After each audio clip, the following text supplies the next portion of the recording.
आंधी आने से एक पेड़ टूट जाता है। जैसे मान लीजिए ये एक पेड़ है, ठीक है, आंधी आई और यहां से पेड़ जो है क्या हुआ, टूट गया। बी, ये पहले ए बी जो है पेड़ था, यहां सी बिंदु से टूट गया, ठीक है। टूटने के बाद क्या होता है कि कह रहे हैं आंधी आने से एक पेड़ टूट जाता है और टूटा हुआ भाग इस तरह मुड़ जाता है कि पेड़ का शिखर जमीन को छूने लगता है। मतलब ये टूटा हुआ जो भाग है ये आकर के जमीन को छूने लगता है। किस बिंदु पर, डी बिंदु पर छू रहा है, ठीक है। फिर कह रहे हैं कि और इसके साथ 30 अंश का कोण जो है बनाता है। यहाँ कितने अंश का कोण बनाता है, 30 अंश का कोण बनाता है। कह रहे हैं पेड़ के पाद बिंदु की दूरी, यानी कि पेड़ के पाद बिंदु की दूरी कहां से, जिस बिंदु पर वो छू रहा है, इसकी दूरी की बात कर रहे हैं। पेड़ के पाद बिंदु की दूरी जहां पेड़ की शिखर जमीन को छूता है, ये कितना है, 8 मीटर है, ठीक है। फिर कह रहे हैं पेड़ की ऊंचाई ज्ञात कीजिए। इस संपूर्ण पेड़ की ऊंचाई हमको निकालना है, ठीक है। ये क्या है, मान लीजिए ये कैपिटल एच है, कितना है, कैपिटल एच है। तो देखिए पेड़ का टूटा हुआ भाग क्या है, बीसी है, और वही आके यहां जमीन से लगा है।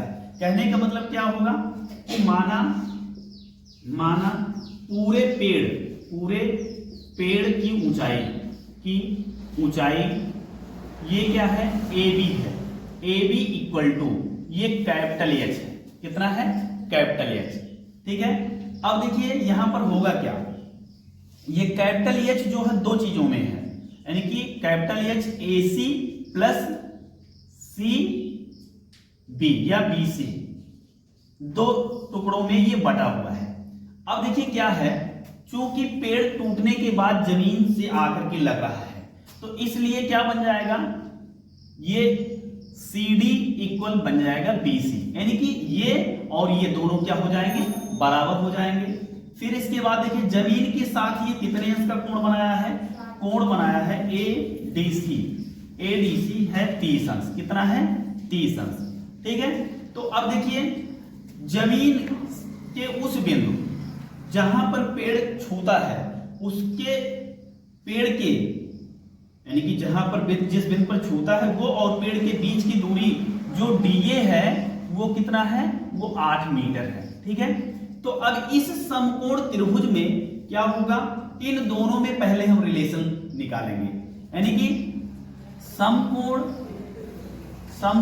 त्रिभुज ADC में जो है क्या करेंगे, इन दोनों में जब हम रिलेशन निकालेंगे तो ये आधार है और ये कर्ण है, ठीक है। तो आधार और कर्ण में कास का लगेगा, तो आएगा क्या, देखिए कास 30 अंश हो जाएगा। कास 30 अंश बराबर क्या मिलेगा, आधार BA बाई कर्ण क्या है, कर्ण जो है CD है, ठीक है। ये कितना वैल्यू होगा, √3/2 हो जाएगा, और DA कितना है, 8 है, तो यहां लिख लेंगे 8, और CD हमको अज्ञात है, तो CD जो है हम अज्ञात में लिख लेंगे। तो CD इक्वल क्या मिलेगा, देखिए 8 दूनी 16 हो जाएगा, ठीक, इधर आ जाएगा 16 और ये √3 मिलेगा ही, तो CD इक्वल क्या होगा, 16/√3 हो जाएगा।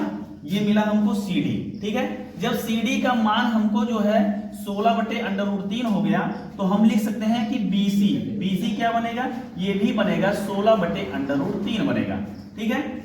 ये दोनों हमको जैसे ये वैल्यू अगर पता हो गया तो इसको हम उसी के बराबर ही लिखेंगे, ठीक। अब इसके बाद जो है इन दोनों में संबंध किसका है, tan का है।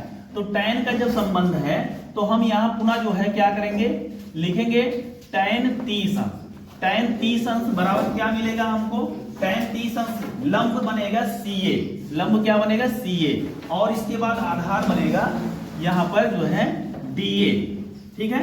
तो CA क्या है, देखिए CA अज्ञात है, ठीक है। तो यहां पर लिखेंगे CA और DA का वैल्यू दिया है 8, तो लिख लेंगे 8। इसका वैल्यू क्या है, देखिए tan 30 अंश का मान जो है ये 1/√3 होता है। तो देखिए CA √3 CA बराबर क्या मिल जाएगा, 8, और CA बराबर मिलेगा 8/√3, ठीक है। अब देखिए ये वैल्यू हमको पता हो गया, ये पता हो गया, तो हम लिखेंगे पूरे पेड़ की ऊंचाई। तो पूरे पेड़ की ऊंचाई देखिए क्या होगा, पेड़ की ऊंचाई ठीक है। ये पूरे पेड़ की ऊंचाई बनेगा क्या, देखिए इसमें बनेगा AC प्लस बनेगा इधर BC, ठीक है। BC का वैल्यू दिया है 16/√3 अभी आया है, और इधर AC ना लिख करके CA लिख लीजिए। CA का है 8/√3 और BC का है, BC कहाँ है, BC ये है 16/√3, ठीक है। अब इनको जोड़ेंगे तो क्या मिलेगा, 8 + 16/√3, 16 और 8 हो जाएगा कितना, 24 हो जाएगा। तो मिलेगा क्या, 24/√3। हम लिखेंगे क्या, 24/√3, √3 से अंश और हर में परमेयीकरण करा देंगे तो आएगा 24√3/3। इसको डिवाइड कर देंगे तो मिलेगा क्या, देखिए 3 × 8 = 24, 8/√3 मीटर, यानी कि पूरे पेड़ की ऊंचाई हमको मिल जाएगा 8/√3 मीटर मिलेगा, ठीक है। इस प्रकार से हमारा दूसरा क्वेश्चन जो है कंप्लीट हो गया। अब हम तीसरा क्वेश्चन देखेंगे। तीसरा क्वेश्चन क्या है,